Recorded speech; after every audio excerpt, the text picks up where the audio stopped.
on, ladies and gentlemen. Welcome to another episode of the Source Material Comics podcast. That is correct. You know, I said, look, we need to talk about She-Hulk. No, I didn't. I think Evan Bevins threw this at me.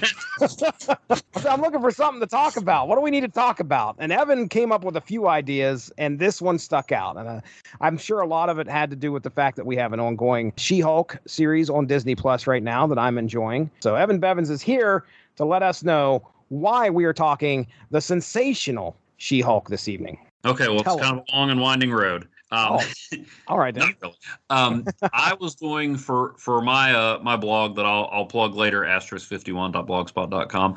Wasn't much later. Yeah. Well, you know, I don't know. You could kick me off, or we could lose internet. You know. Oh, right. You never know. Got to get it in while I can. I was looking for something to tie in with She-Hulk, and I remembered a long time ago, I picked up Sensational She-Hulk number 12, which featured She-Hulk the movie. Yes. And this was after She-Hulk had been brought back as more of a comedy-driven title. You know, I know everybody always thinks of She-Hulk as a deadly serious character, judging from the online reaction to some of the humorous moments in the show. But yeah, it turns out she's always been kind of fun. And so I remembered this issue. I remember John Byrne being associated with this, but it turned out that issue was written by Peter David. And if you want funny comics, Peter David is, you know, one of the top guys to turn to. Mm-hmm. So I was curious if this was just a fill-in or what. So I started looking at some other issues before and after this, and I found out that, lo and behold, Peter David was doing a fill-in, and the regular writer that followed him was none other than Steve Gerber. This is a creator that you've talked highly of him before. I've heard other people I've talked comics with just go on about how much they've enjoyed his work, but I honestly don't think I'd read anything that I remember him. Let's try it this way, because I know I sent it to you, and I was like, I think this might be the first time I've ever read Steve Gerber. And then we started looking at the books he wrote, and sure enough, there were some titles in there that I'd recognized. But the reputation that precedes Steve Gerber is humor. And I think a lot of that is because he's tied with a very important humorous character in the Marvel universe. But I had never read anything. I'd watched the movie, but I'd never read anything with that character in it. So Steve Gerber, tell us about Steve Gerber. Well, of course, you're referring to his ties to Marvel's Kiss comic. How did you know?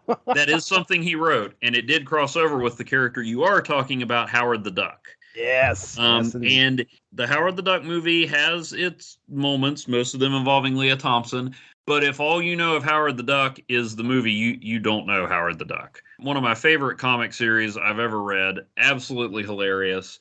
Talking Duck, smack dab in the middle of the Marvel universe. Steve Gerber, who has also written a lot of classic superhero stuff, had a great run on Marvel 2-in-1 that I adored. You may have read some of his stuff and not realized it in the Ultraverse. I think he kicked off Exiles and Sludge. All characters I recognize, yes. At some point, and I should have done a little more research on this, but he wanted a little more control and ownership of Howard the Duck than Marvel wanted to give, and so he had left for a while, as I understand it, not on the best of terms. And what I got excited about when I saw, that Steve Gerber had written She-Hulk, so I'm always happy to find some more Steve Gerber stuff I haven't read. He started with issue 13, and then issue 14, which is where we're going to start, features She-Hulk teaming up with none other than Howard the Duck. And as near as I can tell, that's the first time he returned to Howard since he left the original series. Oh, no kidding! Wow. And Howard is one of those characters that, I mean, he pops up from time to time. You know, he's kind of a cult favorite. You know, even before I read anything with Howard the Duck, I was just happy that Howard the Duck existed, that something this ridiculous was running around in the Marvel universe. Right. So he's appeared in other things. Chip Zdarsky did a great revival series with him, where we talked about his Daredevil. And then Mark and I, while you were essential, or even more essential than usual, did Deadpool the Duck, where a teleportation accident merged Deadpool and Howard, and they faced off against their mutual nemesis, Dr. Bong. Yes. Nothing to do with marijuana, folks. Get your minds out of there. I've heard several people say that Howard the Duck isn't really Howard the Duck unless Steve Gerber's writing him. And Interesting. there's some definite trademark Gerber humor and more in this storyline that we're going to talk about. In fact, Gerber, who has since passed away, might argue that most stories with Howard the Duck that weren't written by him don't feature Howard the Duck. I still got to read this one, but there was an unofficial Marvel Image crossover where it can be argued Gerber stole Howard back from Marvel. I believe our friend Chris Sheehan did a deep dive on that. I've got the issues, but only read one of them and did not realize the significance at the time. So that's on my to read list at some point. But as to how we got to doing this, after I stumbled on Gerber writing She-Hulk and Howard, I know you and I were talking about what we should do and if we should do anything about with She-Hulk. And I said, well, I'm getting ready to read these. And you said, well, hey, why don't we do that? Yeah, all right. So I said, hey, Jesse, I know you are Mr. Synopsis, but I am writing about these issues anyway, so I will have them synopsized. I love it. So why don't I just adapt that and run my mouth a little more than usual this evening? Oh man, do you know how much pressure that takes off of me? It's like, I've done this show so much, and I'm 90. I would probably say 99.5% of these shows that I was on, I've done all the synopsis. And now having you do this, it's like I'm a guest on my own show. I love it. It's going to be fun. And the best part is, all I had to do was condense what I'd already written, so it wasn't even that much extra work. There wasn't even any extra work for me. So let me just talk real quick about my experience with the Sensational She-Hulk. Did not collect any of it. I knew she was a character out there, and throughout the years, obviously, she had probably run in some of the stuff that I was reading in the later 2000s, especially like Civil War. I think I'd seen her pop up in there, but I wasn't reading her in the 90s. I knew a little bit about her fourth wall breaking, that being a thing. And of course, it seemed like a lot of times there's going to be some tattered clothes on a very pretty woman in the book, which is it's mostly Jennifer Walters trying to cover up because she had turned to She-Hulk or something. I mean, when we open this book, she's already like trying to keep her shirt on because it's torn to shreds. As a young boy, that's stuff that you're going to probably be aware of, even though I wasn't picking this book up. You're going to see that on the covers of these books. And that's one thing about the She-Hulk book that I remember the most is usually the covers. I think they just shared the one about the jump rope. Because of all the flack that she was getting on the show, or that how they're portraying her on the show. It's like, I mean, this is, it's not far from what we used to get in the comic books. I don't understand why people are so upset. But anyway, when you said Steve Gerber, I was like, let's do this, because I had not read anything that was Howard the Duck Steve Gerber related that I could recall. He had a brief appearance in Civil War where he went to register as a superhuman and was told that the federal government found his existence too perplexing, so their official stance was that he didn't exist. That's perfect. As far as Howard in the comics, I mean, like I said, I watched the movie. I know the movie. I remember watching that over and over. I had a babysitter and they had HBO.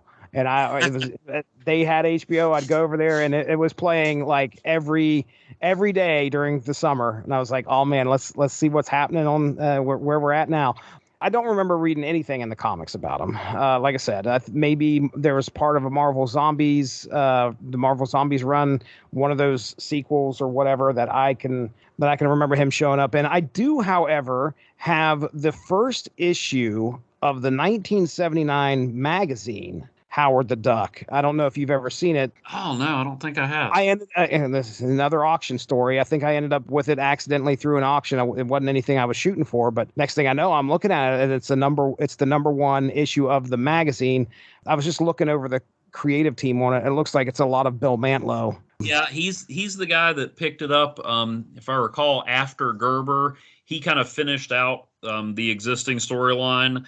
And then, I think I do remember reading about they kind of transitioned it to a magazine. So to kind of give you a idea of the humor that has always been kind of associated with Howard the Duck, the cover of the magazine, Howard boldly waddles up to his weirdest foes, the macabre Mr. Chicken, Jackpot, the one-armed bandit, the charismatic chair thing, and I'm going to pronounce this pro rata cosmic accountant. Pro rata, the financial wizard. Oh, that's funny stuff. 64 pages of gleaming, glorious black and white. But there you go. That is the cover of Howard the Duck #1, the magazine from '79. But yeah, there's my kind of history with both characters. Both characters I knew about. Both characters I don't have a whole lot of history with. When we had the chance to talk about both of these, plus get the opportunity to read about Steve Gerber, I was all for it. You knew wacky stuff was going to be happening in the She-Hulk pages, especially if Steve Gerber is going to be getting a hold of things. So we know he can write seriously, but when you look at the cover of the first issue, guess what? No, that is not happening. Issue 14, that is not happening. We have trapped in the baloneyverse. Here's She-Hulk and Howard the Duck sitting on top of half of some spicy bologna, it looks like. Some strange stuff is afoot. So I want to step back here, Evan. Talk a little bit about my history with Howard, because even though, I'm now like, hey, if you only know the movie, you don't know Howard. The first place I actually encountered Howard was even after this issue came out, but in the pages of Generation X, when he picked up a hitchhiking Chamber and Skin and gave them a ride back to the Massachusetts Academy. Jeez, crummy. And then that was an interesting interaction. Yeah, and then they did a spinoff, and I can't believe I never bought this at some point. I swear I've seen it in some dollar bins, so I'm going to go back and find it, but called Daydreamers, where it was like Howard, Franklin Richards, Artie, Leach, and Man-Thing. Howard has long been associated with Man-Thing.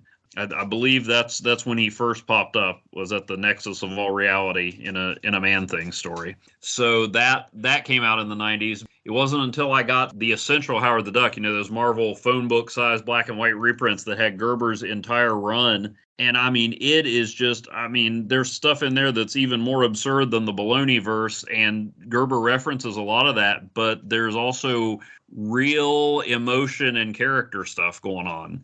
Yeah, that takes talent to write something that humorous, but actually keep that level on both ends without tipping it one way and becoming a joke, or tipping it the other and not being as funny. But yeah, he's I mention all the time, I think I've already mentioned Peter David is probably my favorite writer, but Steve Gerber is right there in that he can be as crazy and off the wall as you can tolerate, and yet deliver the goods, classic superhero, genuine emotion, all that stuff. So like I said, I'm not sure I read much, if any, Steve Gerber before he passed away. And now, if I find something that Steve Gerber wrote, I'm liable to snatch it up. He's written, classic Daredevil stuff, Marvel 2-in-1, like I mentioned, that great Christmas issue I'm always talking about, where the Thing and Ghost Rider save Christmas. Right. He even did a one-shot for DC in a Dr. Fate crossover they were doing with Zariel, the angel that joined the Justice League. And I don't even remember the action part of it, but this book opens with Zariel visiting a Catholic school class, and the kids start asking him all these questions like, do pets go to heaven, and all this stuff that and he's just utterly bewildered. All the stuff you'd want to ask a representative of the Almighty, and all the hard questions. And Zariel's just like, fantastic. She-Hulk. Good. I remember getting an issue of the original She-Hulk series at this flea market where I got a lot of my comics, and I knew she was the one who replaced the Thing in the Fantastic Four. She was an Avenger, but I just got some of the comedic She-Hulk issues here and there. Funny thing is, as much as I appreciated the comedy, I know some people don't like the fourth wall breaking. I like it. I just don't want it to be overdone. But I remember there was a Heroes for Hire series when I was in college that I bought a few issues of, and I was trying to decide what I could still afford to keep collecting, what I'd have to let go. And She-Hulk was their lawyer and guest starred and broke the fourth wall. And I'm like, nah, that's annoying. I'm done. Oh. But because it was outside of her comic, I'm like, that's cool in her comic, but let's not overdo it, people. Let's not do this over here. No. So I don't know. Clearly, I wasn't too attached to that series anyway. But that's one thing I remember. I was like, well, that's fine in the pages of She-Hulk, but let's not go overboard. but yeah, that's so yeah. She-Hulk, somebody I've always known, never really was a. Well, no, I take that. I did read She-Hulk when, again, I keep going back to the same themes, and this time it's not Squirrel Girl, but Peter David took over her regular series after Dan Slott had been writing it for a while. So put Peter David's name in the credits, and I bought that as long as he kept going with it. Do me a quick favor, and just for our listeners, I know about these characters. Maybe there's something that I do not know. Can you kind of give us like an origin of Howard the Duck and She-Hulk here, and that way we kind of know who we're getting? Yeah, well, She-Hulk is Bruce Banner's cousin, Jennifer Walters. In the comics, she was, I believe she was a district attorney or an assistant district attorney, and was shot in an attempted mob hit. And she was dying, and she needed a blood transfusion, and Bruce Banner had the matching type, along with the bonus of horrific levels of gamma radiation. Mm-hmm. So for a while, she was, her original series was called The Savage She-Hulk. And she, when she got angry, she got big and green. And eventually she gained more control over her abilities, and was pretty much, she was Jennifer all the time, just sometimes she was almost 7 feet tall and green. And then she became an Avenger. The Hulk was an Avenger first, but She-Hulk was an Avenger much longer. And then after Secret Wars, she took the Thing's place on the Fantastic Four for a while. Howard the Duck, like I said, the Man-Thing, aside from being a big blob of walking swamp muck that sets people on fire when he touches them, but only if they're afraid. That's right. He also was the guardian of the nexus of all realities, and with some kind of interdimensional stuff going on, Howard ended up popping through to our reality, and eventually he met a young lady named Beverly Switzler, who became his friend, possibly love interest. I always thought they were friends, but the more I've been reading, they have a deep connection. Elements of a romance. We do get a cameo by Bev in this, which I really appreciated. But, Howard, the slogan was always, Howard is trapped in a world he never made. Even though he's a duck from another universe, he is sort of the everyman. Is sometimes the only one with any common sense and just trying to hang on to a little bit of sanity in a crazy world. Surrounded by the likes of Dr. Bong, the Space Turnip, Dr. Angst and his band of the Bland, all sorts of things like that. Occasionally, when the story calls for it, he does know a little bit of martial arts. He is a master of quack fu. Oh my gosh. The more recent stories, he's gotten a job as a private investigator. So he actually has, in more recent years, crossed paths with She-Hulk for work-related purposes. But this was the first time they met, in continuity. Gotcha. All right, man. Well, if you're ready, I'm ready. We'll jump into these first two issues, and let's hear what happens in issues 14 and 15 of the Sensational She-Hulk. Okay, well, issues 14 and 15, they were released, according to Mike's Amazing World of Comics, on February 6th and March 6th, 1990, for the creative team. And this does stay the same all through, although the covers change a little bit. But as we've discussed, written by Steve Gerber, penciled by a young Brian Hitch, who helped bring the Ultimates to fruition, and has done a lot of stuff. And now, usually whenever he does a book, it's an event. Looks like here he was just kind of cutting his teeth. Marvel. An inker that I believe you're familiar with, Jim Sanders III. Letterer is Jim Novak. Colorist Glynis Oliver. The editor is Bobby Chase, who I always remember because she actually popped up with a word balloon in Sensational She-Hulk #3, which was the first issue I read. And I think she edited the Hulk around this time too, so I recognize her name. Editor-in-chief was Tom DeFalco. The cover for issue 14, I believe we determined just before we started recording, was by another favorite artist of mine, Mark Teixeira. Right. And inked by Harry Candelario. That's what I'm calling it. That's how I'm pronouncing his name. I like it. So issue 14, there's a lot of great titles in these, but I don't think they ever topped the first one, A Baloney Place of Dying.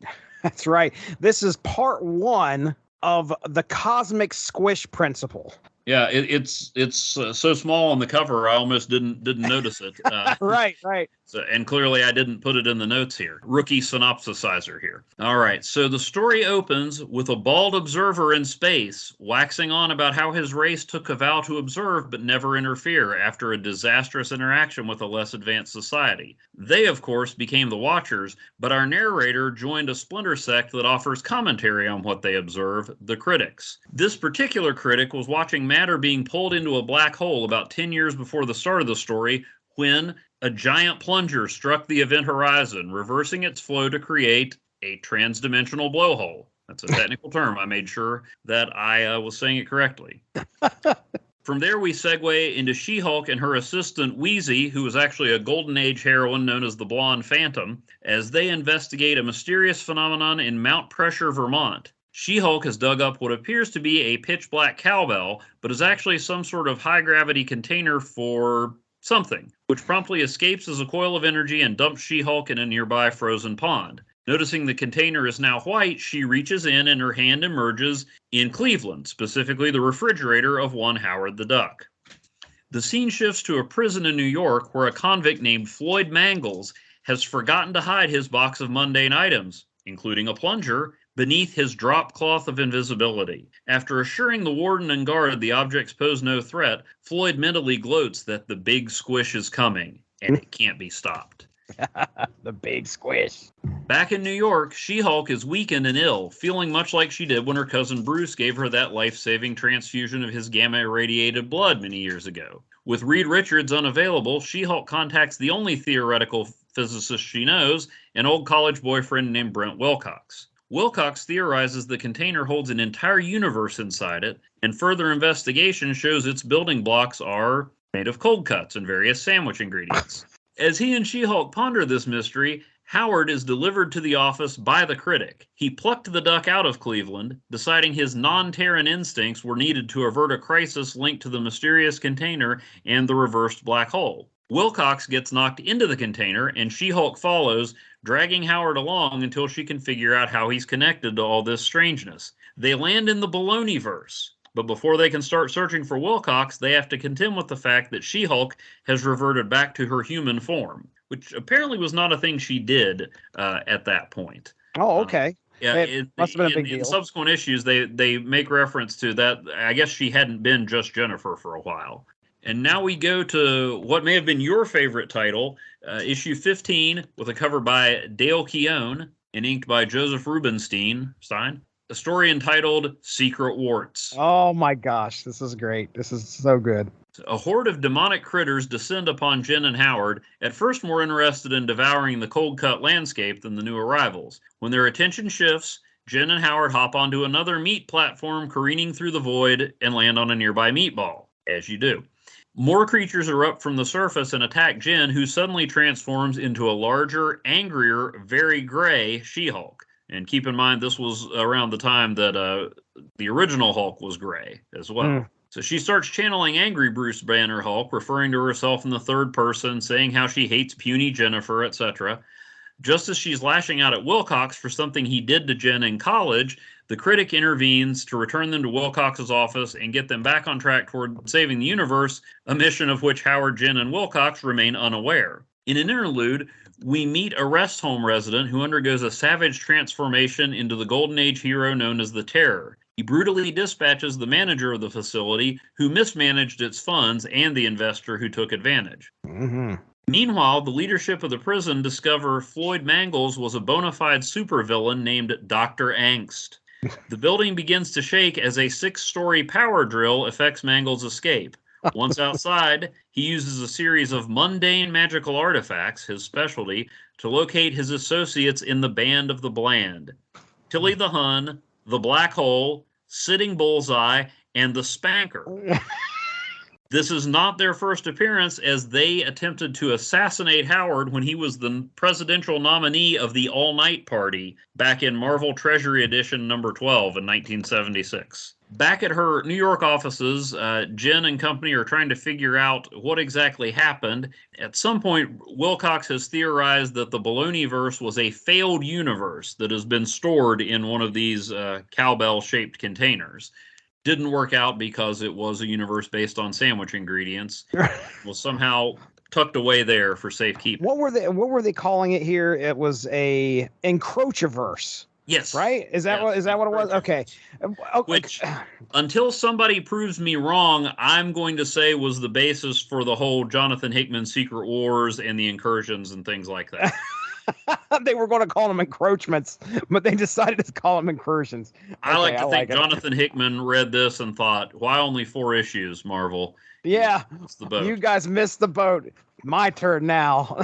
So, initially, Jen seems to think that she's actually been cured, but comes to realize that she's more likely following the pattern Bruce did when he was initially the Grey Hulk and changing at sundown. So she, Wilcox, Howard, and Louise hop into her flying Dodge, which I thought was a S.H.I.E.L.D. flying car, but I think it has another origin. Interesting. That another time.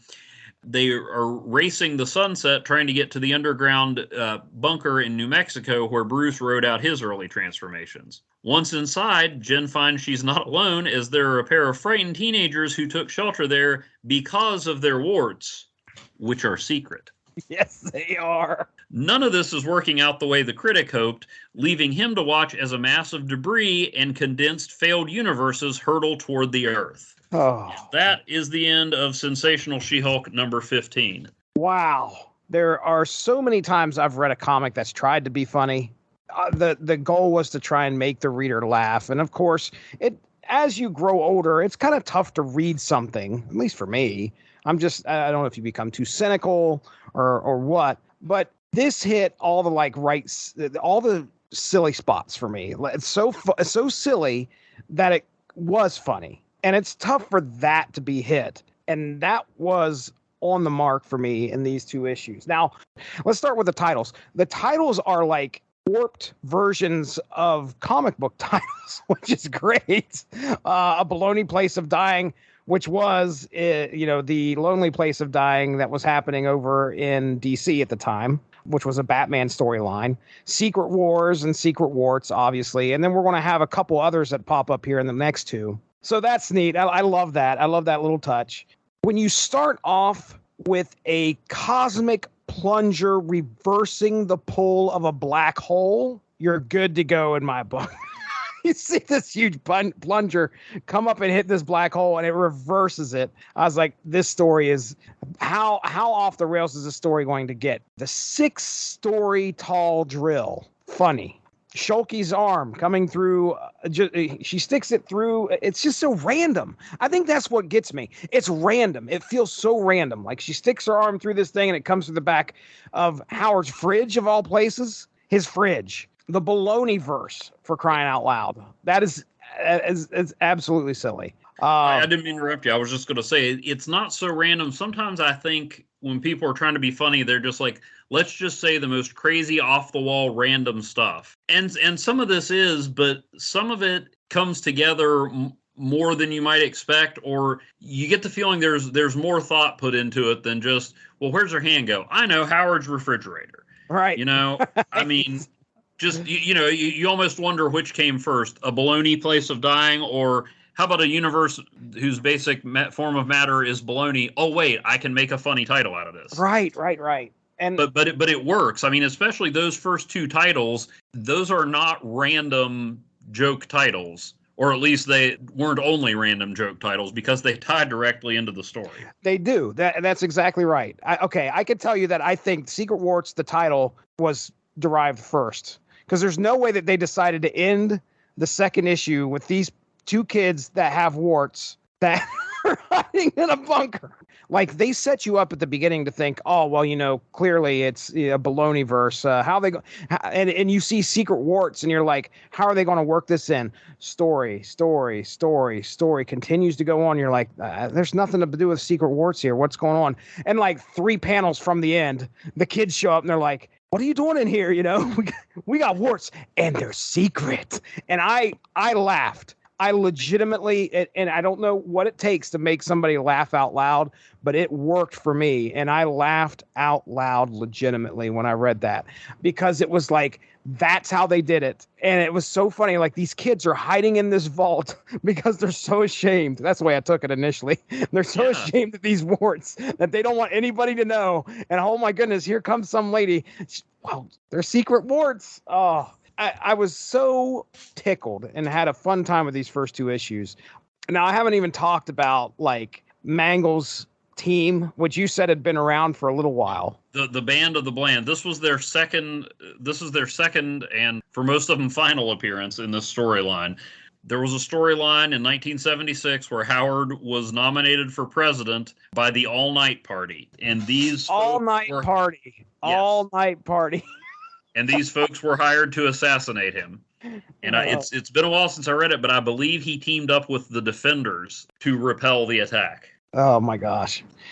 So, of course, there are these three, or I should say these four members of this team, which you didn't get into because I know you're doing a synopsis. You're not getting into the details, but the details on how Dr. Angst becomes the Doctor, number one, by eating an old, like, moldy cracker that has a fly on it or something. The Eucharist.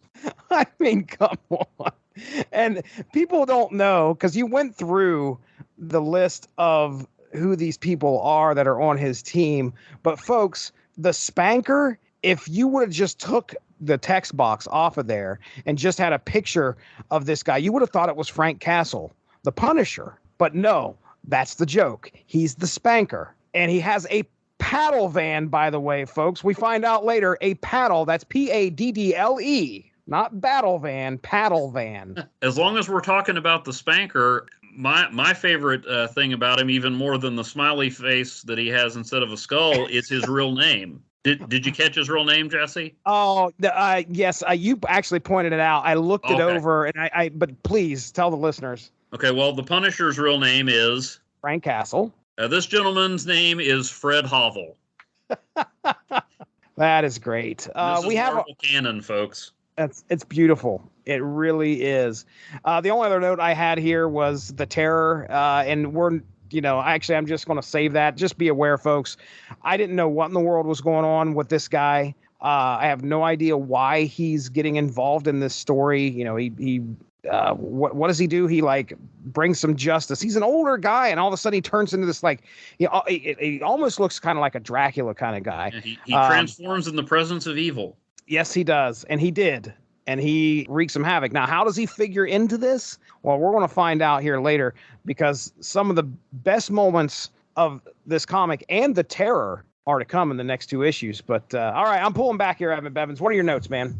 Okay, so right away. We're introduced to the critic, and this just feels like Steve Gerber. I mean, this is very not so subtle parody, but still clever, funny right from the start. The guy's dialogue, repugnant though it may be, I must make a decision.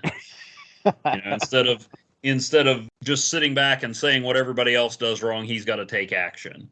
I liked that we got to see Beverly, and we didn't get any Knot or Sykes for you, but as far as 90s conventions goes, she's working as a ninja. Yes, indeed. And I remember her talking about, or maybe it was Howard. It was her. She said she may have missed the train on the ninja thing because this is 1990. I'm like, man, the Turtles are still going strong here. I mean, I don't think you've missed that boat. But and Howard says, look, I tried to tell you, when that many ninjas are out of work, it means there's not a demand. That's why they're teaching. Howard's always the sensible one. A lot of this, aside from the comedy, especially in issue 15, it really the way Gerber writes Howard as a character really stands out. I mean, She-Hulk's mad at him. She dragged him into this baloney verse because she didn't know what was going on. But once they're in danger, Howard's putting all that aside. He's still sardonic and sarcastic because that's who he is. But he doesn't let his frustration with She-Hulk put them in more danger. He's working with Jen, and she even apologizes for dragging him along. And then she hulks out and turns on him, and Howard's like, okay, I gotta talk this lady down. And she says, is Duck She-Hulk's friend? And Howard goes, well, to be honest, I hadn't given the relationship much thought. Once they get back and Jen's thinking, oh, I'm cured, Howard's the one that figures out, well, she didn't realize what she turned into, so he's telling Wilcox, "Hey, you got to let her down easy. You got to tell her that she's got a problem." And Howard doesn't do it himself. He's snarky. He's easily angered, but he recognizes that this is a person who's hurting and in trouble. And so I just like the way that he's not just a one-dimensional grumpy old man. I'm calling Gray She-Hulk, by the way, is now the sensational. Well, actually, they crossed that out, but I'm going to call her the She-Bulk. When she turns gray, folks, she just doesn't turn, at this point, she doesn't just turn Jennifer Walters She-Hulk gray. She is a massive Hulk-like lady with bulging muscles everywhere. So it's a definite change from what you're used to if you're reading She-Hulk. And you talked about how this was going on in the Incredible Hulk title as well.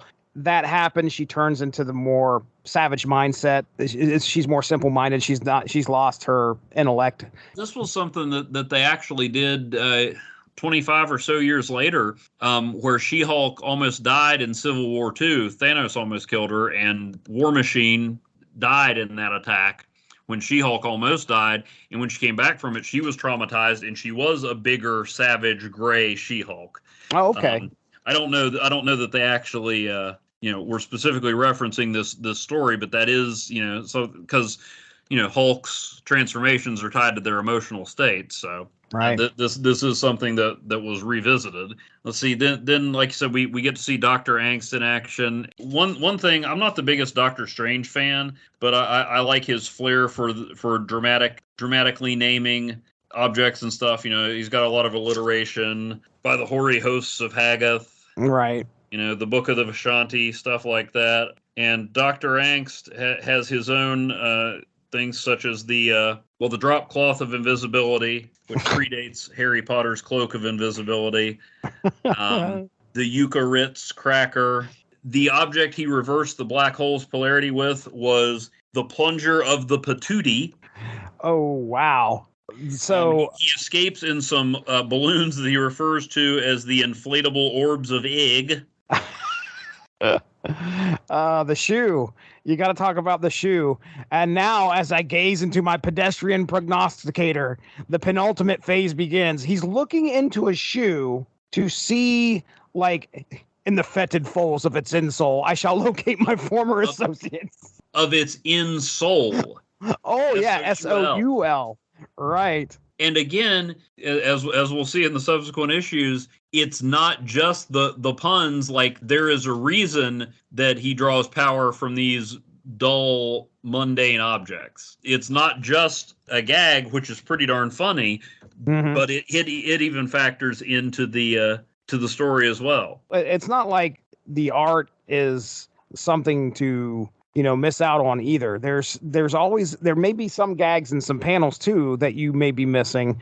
It's not as stylized as what you think of with Hitch's pencils now. It's more almost like a house style, but I mean it's very clear and effective as comic art, and yet it does lend itself into the comedy without being real exaggerated or absurd. Look at the costume of Dr. Angst. Yes. All right. So they were thinking about the cosplayers before cosplaying was really big. I mean, you could make a better costume than this at home. You want to see somebody at a con with this on, because it looks like he took that looks like a headlight off of a car to attach his cape, which is purple and orange, with a green, I guess, costume underneath, some green gloves, and I'm going to just say it's a piece of tape or something across the chest that says sorcerer and an arrow pointing to the word sorcerer, just in case you didn't get it. And his belt, folks, to hold everything together, to complete this ensemble, looks like an extension cord, because there's definitely a plug hanging off the side of that. So it's just, I mean, I can't. It's good stuff. It's great stuff. Well, let's go ahead. We'll get into the next two, man. I'm having a good time. Let's see what's happening. All right. We keep the same creative team. The cover on issue 16 is Dale Keown, this time inked by Ernie Colon. I'll just pronounce it every possible way. I think this issue came out on April 3rd, 1990. And then issue 17 was Keown, inked by Joseph Rubinstein, and it came out on May 1st, 1990. Issue 16, borrowing again from a classic DC story, is entitled The Lowbrow Hunters. While trying to escape Bruce Banner's old bunker, She-Hulk threatens to smash and crush the puny humans for putting her in there, not to mention sue them for wrongful imprisonment. Just a quick reminder that Steve Gerber is writing this. And that She-Hulk was a lawyer. The teens hiding out there because of their gamma-induced secret warts are impressed and help her escape with the powers their blemishes bestow. She-Hulk, for some reason, wants to smash Wilcox and Louise. Howard seems to have gotten a pass. And the kids suggest they might be at the nearby Gamma Ray Dude Ranch and Spa. This is in the Hulk's old stomping grounds, after all. Right. She-Hulk rampages through the tourist trap, only to be overcome by the steam from the natural hot spring baths, which include some residual gamma radiation. She falls into one and comes out looking and sounding more like her old self, but still gray. And Wilcox theorizes that residual gamma radiation triggered the new mutation.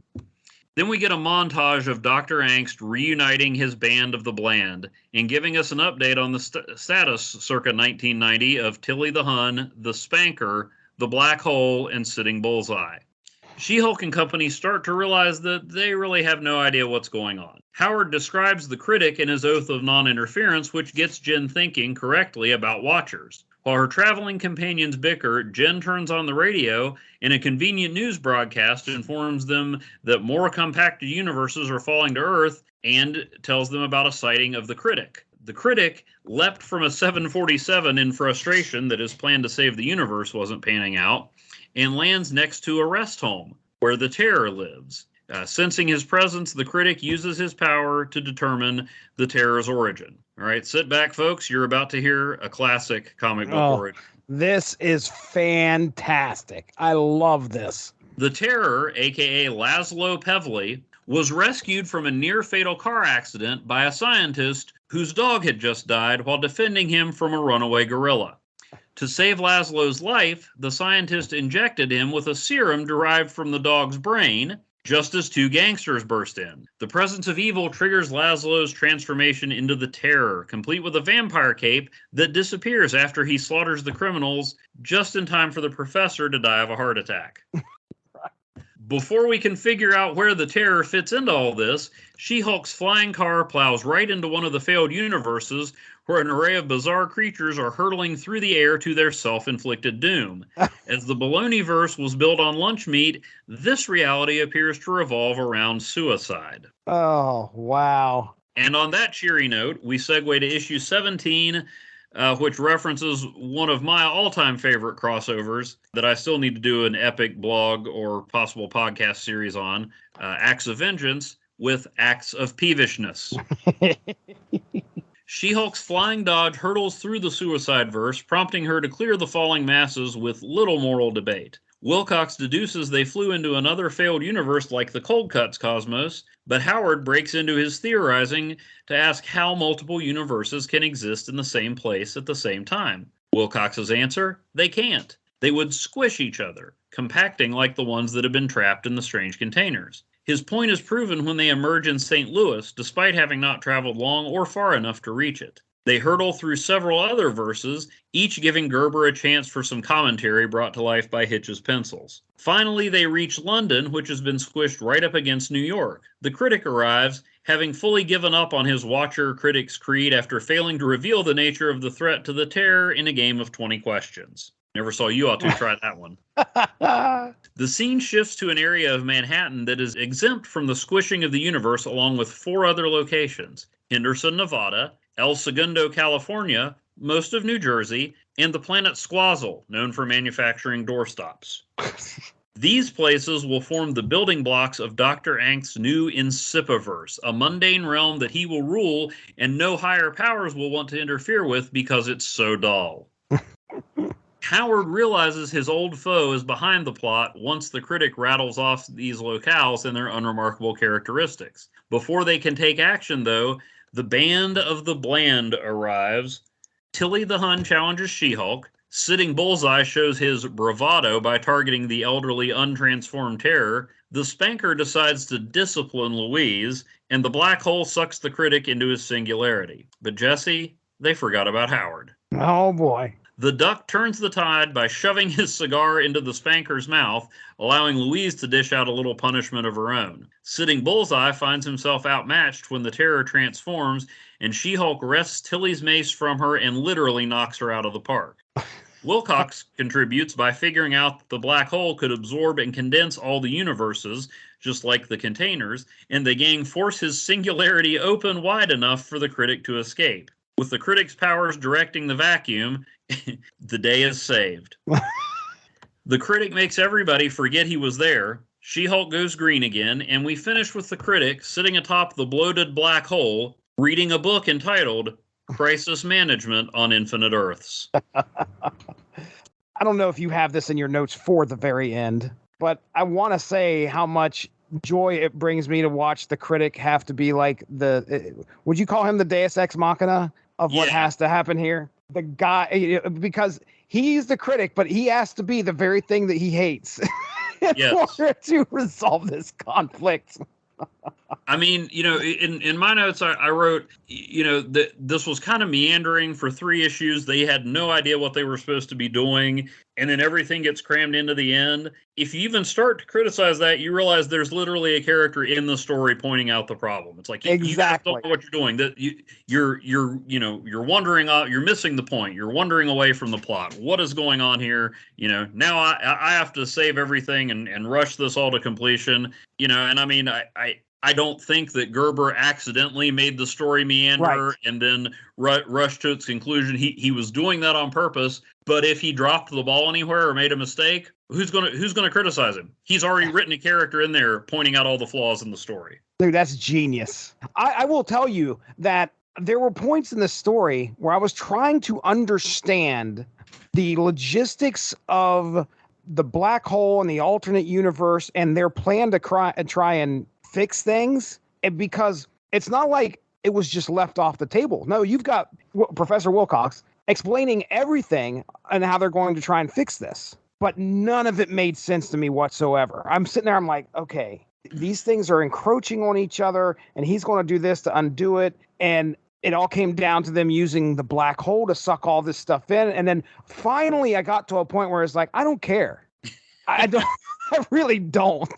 I think what I needed to do was just realize I wanted to be, or I should be on the ride, not trying to figure out what the ride is doing. That takes the enjoyment away. Took me a few times to realize, just go with it, man. None of it's supposed to. You're trying to make sense of a story that started, or I should say, the beginning of this story ended in a baloney verse. What are you doing?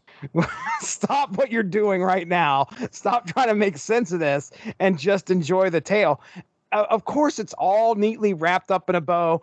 Boom, we hit them with the memory loss, the amnesia of everything. Nobody remembers anything.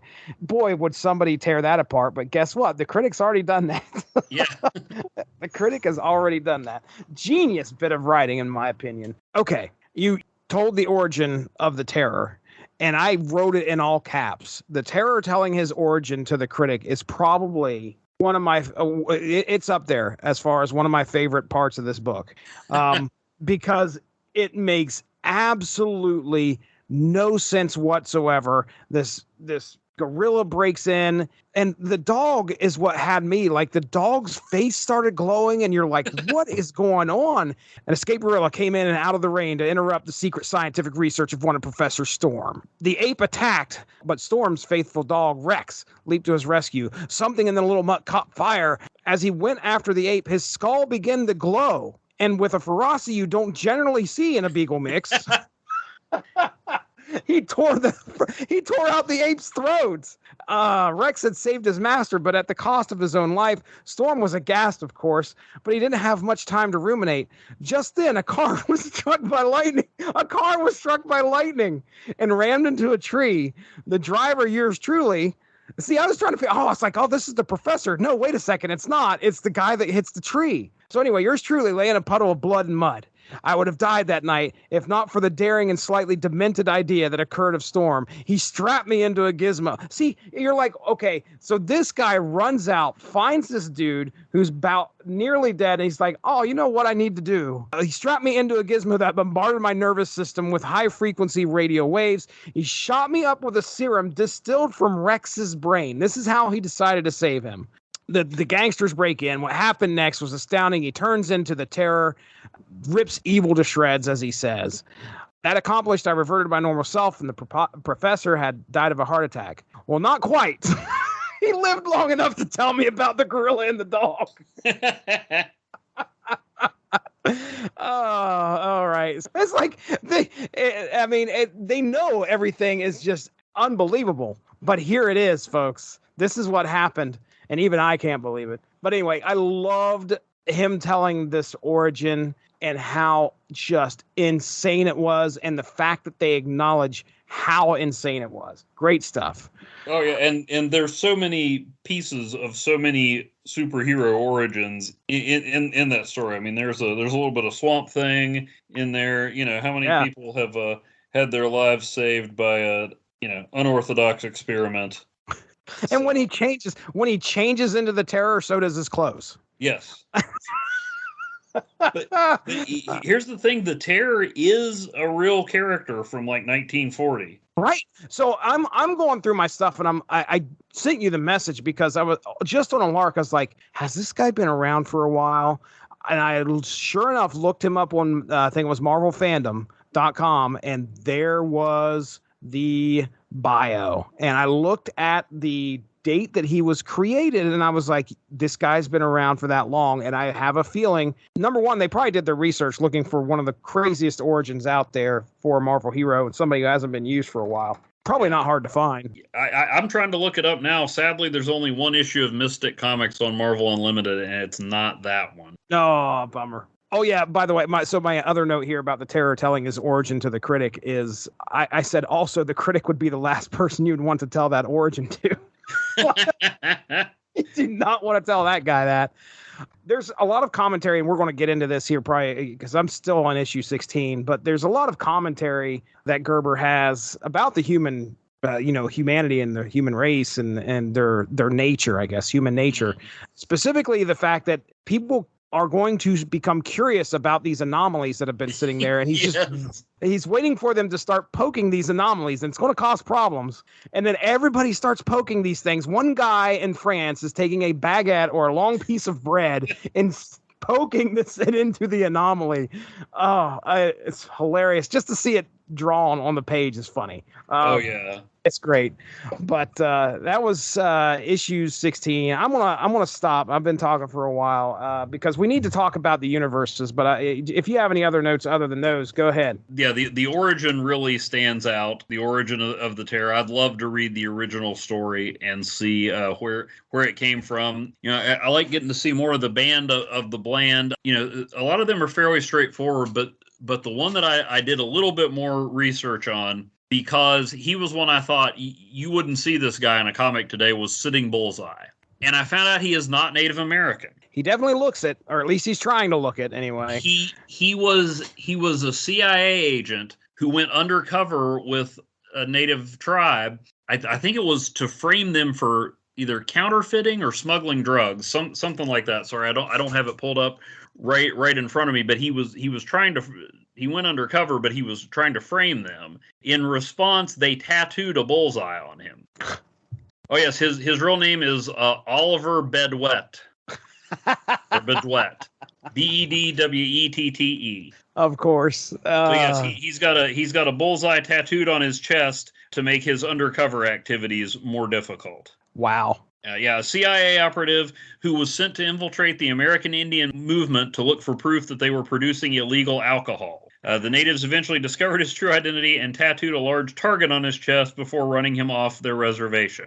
So, yeah, I mean, the spanker is pretty straightforward. The black hole was a carnival sideshow attraction, and Tilly the Hun was at a gym for plus-sized women. So, jeez, criminy. Just Gerber reaching back, bringing these characters back. Just fantastic to to see that. Now, the only one that ever appeared anywhere after this, I don't remember the name of the series, but the black hole, I think, showed up in Ravencroft Asylum in some event involving Carnage. He was just shown off in a cell, I think. But I think he's the only one that ever appeared after this, at least according to the Marvel fandom. So that's about all I had on issue 16. If you want to segue into 17, where there's a whole lot squished in there. The only thing I'll kind of open it with is, boy, do we have some 90s references here. Right here on this first page, where everybody is apparently trying to kill themselves in the suicide-averse. As everybody is dying, or I should say, trying to commit suicide, they're uttering things like cry, die, slide. They're trying to rhyme, apparently. Yeah. I mean, I guess you're going to rhyme die with die. It's always going to rhyme. Yeah. But cry, die, slide, die, square root of pi, die. Slow die, Bo doesn't know die. Now that is a 90s reference, folks. That's beautiful. But I'll let you go first on the notes here, man, because you're probably going to hit most of the stuff I have anyway. So please go ahead. I mean, just the opening with, She-Hulk trying to clear all the hurtling critters off. And she says, what'll it be, fellas, up or down? And they say, yeah, no, we want to die. And she goes, well, it's your universe, your choice. Far be it from me to violate the Prime Directive. Perfect Star Trek reference. Yeah, I mean, there's less than a page. She resolves the debate over whether she should try to stop these creatures from doing what their universal imperative is to do. Is to do, right? Yeah. But I mean, then we're just getting started on the Gerber commentary. Let's see. We have the "Don't worry, be happy" verse. Yes, and folks, don't worry, be happy. Just to kind of put this out here, I grabbed from the wiki because, my goodness, I remember this song. I'm sure Evan Bevins remembers this song. 1988, Bobby McFerrin comes out with "Don't Worry, Be Happy," which I think was off of his fourth album. He'd been around for a while. We never even heard of this guy. But his fourth album, Simple Pleasures, in 1988. My son, my youngest, yesterday was singing "Don't Worry, Be Happy," and I'm like, did you know that that's where you got that from? And I'm sure it was YouTube, but anyway, to hear him singing, I was like, that's Bobby McFerrin, right? And he has no idea what I'm talking about. And it seems like maybe Steve Gerber didn't think that was the best philosophy. It's not just a joke like, hey, here's a whole universe based on the song "Don't Worry, Be Happy." There's commentary right there, which is weird because I would have been led to believe that politics and comics was only a recent phenomenon. Yeah, you've been hornswoggled, sir. Yeah, I mean, you've got this absolutely goofy joke and Steve Gerber saying, look at what's wrong with the world, and people are going around singing "Don't worry, be happy." Right. All water filthy, be happy. It's like, oh man, it's sad, really. Rain acid, be happy. It's like, geez Louise. And then we go into the Trashiverse made of garbage and supermarket tabloids, with apparently a whole problem with people being born with two heads. Right. It is all over. Yeah, this is basically the landscape. It's so interesting because I love this kind of, I don't know if trope's the right word, where you're going through alternate realities and seeing what's out there. And yes, we're hitting this earth where there is nothing but like just piles upon trash, but trash goes both ways here. We got trash in the media, with the print media here in these tabloids, and of course trash all over the ground, and people just waiting to get that next issue so they can read about apparently some Donald Trump. They were so engrossed with the Trumps right now. Yes. So then we go into one that's extremely dated and not at all relevant today, the Mediaverse. Right. Where everyone is a cosmos of cyclopeans with camcorders for brains, where life is spent in an endless loop of interviews and every being is his own talk show. Let me tell you, there is some deep thought going into what is going on. And as silly as this is, because it's like somebody with a camcorder on the top of their head, one big eye in the middle, and microphones for hands. It really is. If you pick that apart, you're going to start seeing a lot of things that are being talked about. Oh, yeah. The first thing that I thought about was like podcasts. You and I, we've known each other for a little while now. Podcasts have been a thing since 2005. But at some point, we made a decision like, man, when we talk, we need this recorded. we need other people to enjoy this.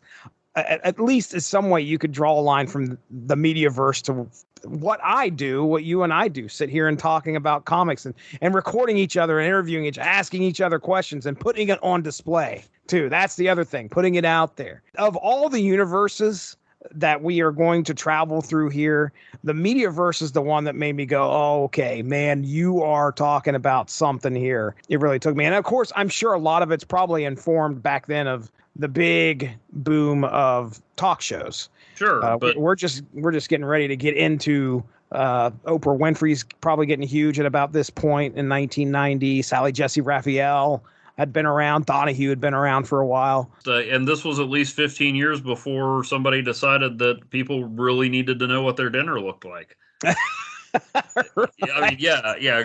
Gerber isn't just tossing random stuff out here. No, he's not. Oh, it's great. Next, we get the Narcissiverse. This was weird. Yeah.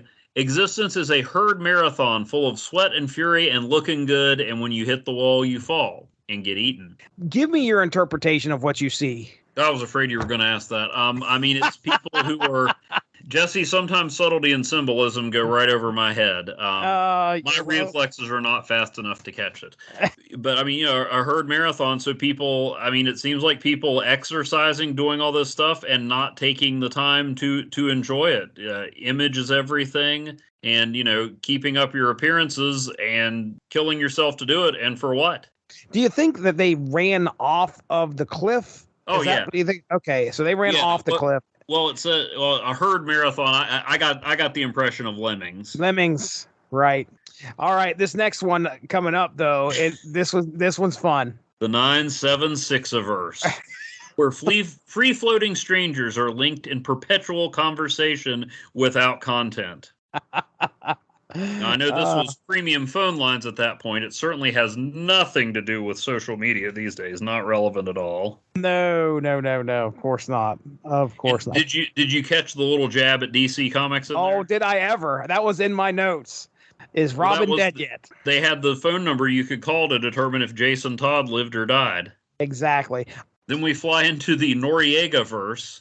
I have no idea what's going on here, other than everybody looks like George Bush and Noriega, and people have pineapples for heads. No idea what the reference. I mean, I remember the name, but I don't. I would have to go my historical ignorance here. This was real world happenings, not Howard the Duck and She-Hulk. So I am not. I mean, I understand. Noriega was a dictator, and the government was involved. Yeah, the more I say, the dumber I sound. Yeah, I'm right there with you. I need to refresh my memory of actually, it's not even that recent a history. But then they come out in merry old England, finally start to put, well, I won't say 2 and 2 together because this doesn't add up, but no way. We get the critic finally gives up and just says, heck with it, I am interfering. Yeah, I think he had enough. Yeah. Dr. Angst is filling in his plan, explaining how all this comes together, and 6, the band of the bland on the heroes, flying to them with the hoary haberdashery of the Vitoli. VTOL, vertical takeoff and landing. Nice. Yeah, and sets up a showdown where that actually makes sense. And this actually goes to probably my favorite panel. I know this isn't unspoken issues, so we're not picking panels for each issue, but probably my favorite panel in the entire 4 issues is when the critic is explaining that the only places exempt are the most mundane spots in existence. The look on Howard's face when he realizes it's Dr. Angst. Oh, yes. Like, you will believe a talking duck can experience emotion. I mean, that panel. I mean, even though he's squishing the universe, I didn't think of Dr. Angst as much of a threat until I saw the look on Howard's face. Right. And that made all this absurdity real. I mean, as real as it can be. But I mean, that panel is just, it's so simple, but it's just Howard's figuring it out. And he's like, oh no, I know what's going on here. Do me a favor and tell me, how would you say Howard the Duck's catchphrase? What? It's like a despairing quack, I guess. Yeah, and so you get the fight, and you're like, well, hey, they've got the critic, he's got the power of a watcher, and the black hole's just like, nope. So then you get the battle, and it's hard to believe these guys would lose track of Howard the Duck, but apparently the spanker really wants to punish old ladies who dress like flirtatious teeny boppers. That's hilarious. Like, that's his favorite thing to do, too. Like, yeah, Howard thinks she probably deserves a good whacking. On the other hand, Spanker's enjoying it way too much. The spanker. He doesn't like her, but Howard knows the right thing to do.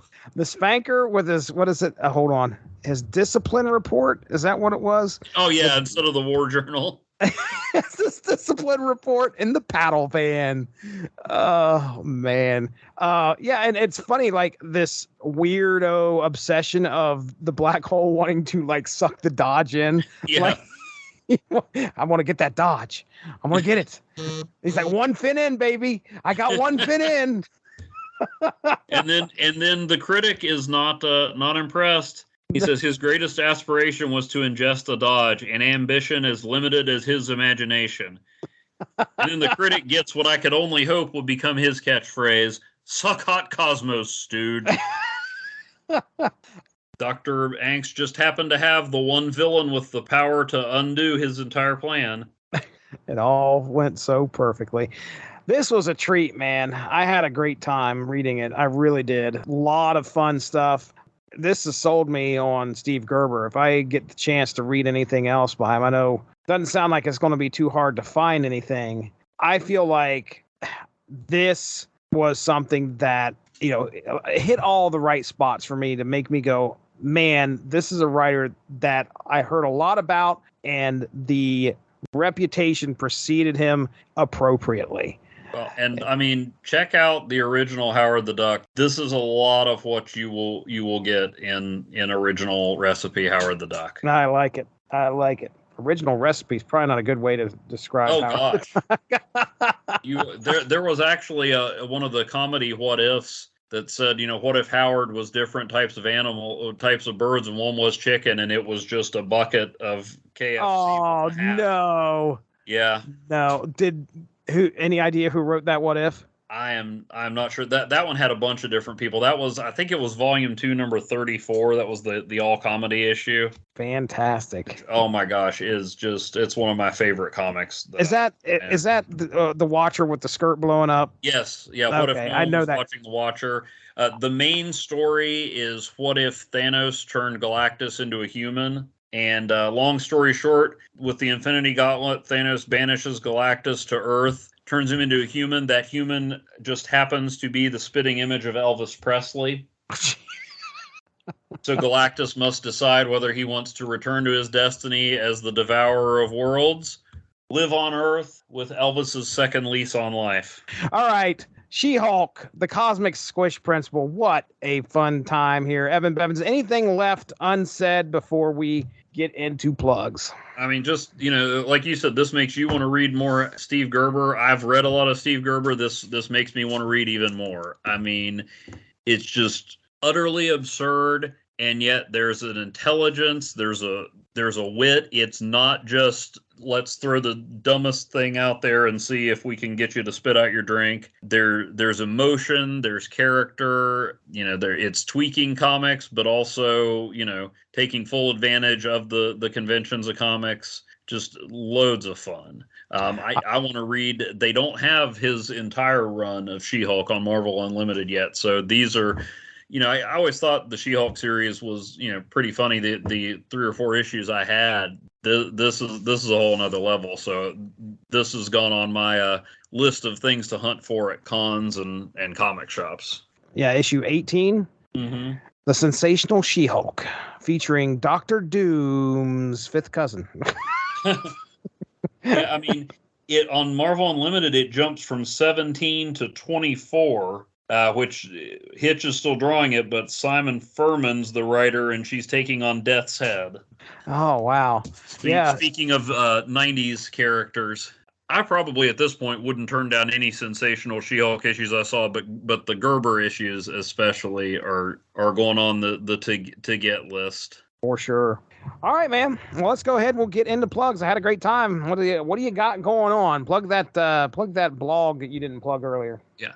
Asterisk51.blogspot.com. I do have some even more of my musings about these issues. I did a weekly series on it, to coincide with She-Hulk airing on Disney Plus, and also a breakdown of the She-Hulk the movie issue and how it has absolutely no similarities to present day hijinks with superhero movies, and especially not Batgirl.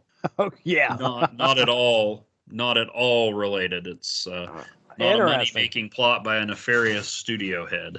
I'm not saying the guy at Discovery Plus or whatever is nefarious, but Oh, I hear you. There are some parallels.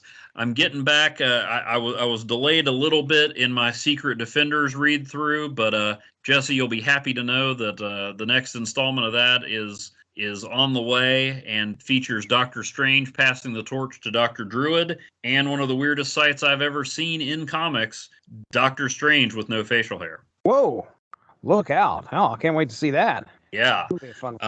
Pretty crazy. And then from there you'll occasionally get some reviews or discussions on the various and sundry movies you can find at Dollar Tree these days. Just watch Nice. Stardog and Turbo Cat with my youngest, and that is definitely a movie that I have paid for and seen. Check and check.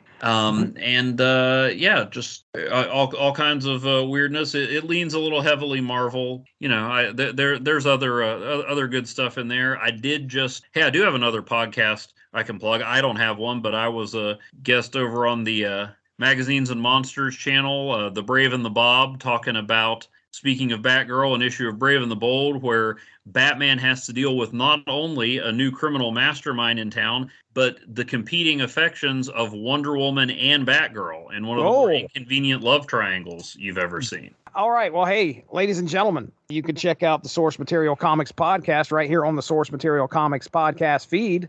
I have the Sensational She-Hulk slated down here for October 25th. Okay. By this time, then, folks, you should be able to go back and find the Unspoken Issues epic podcast. It's 4 parts, folks. 4 parts. Nice little tiny introduction, part 0. That's happening on the 10th of October. And then part 1, 2, and 3 of the Unspoken Issues coverage. 18 chapters of Unity. If you don't know much about Valiant Comics, tune into that intro episode. I'm going to give you an idea and a lowdown of all the characters you're going to get in Unity. And then we talk about the story for 3 solid days straight. No, it's not that long. It's just, it's about an hour and a half a piece, but 3 days, one right after the other, you will be able to download a podcast of our discussion of those 18 chapters. And it was a ride and a half, and I can't believe we actually put everything together. And I'm pretty proud of it. This is, you'll notice the production factor has upped its game in those episodes, because I'm doing synopsis, post-edit with background music going on. But previous to this, you should be able to hear Mark and I discuss the DC event World War III. And Mark said, I need to talk about Black Adam. What's the best thing to talk about Black Adam? I don't know. Let's pick an event that happened like right at the end of the 52 event. With that being said, I want to thank Evan Bevins coming on here to the Source Material Comics podcast, bringing a little bit of Steve Gerber along with him. And I am Jesse Starcher. We'll be talking to you guys soon. Have a good one. Bye-bye. Thanks for joining us. All of this would not be possible without W2Mnet.com, so make sure to seek them out for more podcasts. If you enjoyed what you heard today, please feel free to share, and we look forward to entertaining you again soon.